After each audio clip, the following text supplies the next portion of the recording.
দিন শেষে দেশও আমাদের, প্লেয়ারও আমাদের, আর বাসও আমাদের। তো বাস আমাদেরকে লেগা বাস মনে করেন যে দেখেন জাকের আলী অনেক কি একটা গুরুত্বপূর্ণ জায়গায় কি একটা কাজ করে দিয়ে গেছে। কি কাজ? 6 বলে মাত্র 5টা রান লাগে, এই সময় প্রথম বলে একটা 4 মেরে দিছি। তাহলে এখানে কি আর 6 মারার কোনো দরকার আছে কোনছেন?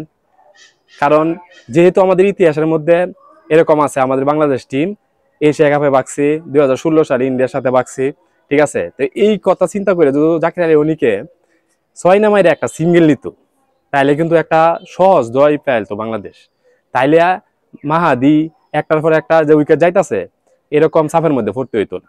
তাইলে এই খেলা থেকে আরো শিক্ষা দরকার, সামনে যত ম্যাচ আছে, ঠিক আছে, এরকম দুর্ঘটনা আরো কোনোদিন হইতে পারে। তো আজকে যে হোক আমরা বাচ্চা গেছি গা, 2 বল লাস্টে 1 রান লাগতো, নাসুম উইটা একটা সিঙ্গেল নিছে।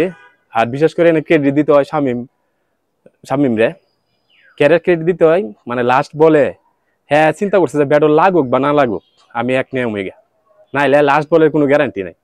নাসুমে যে ব্যাটও লাগাই তারবো এটার কোনো গ্যারান্টি নাই। এই কারণে শামিম হোসেন পাটোয়ারি আগে দৌড়ে গেছে।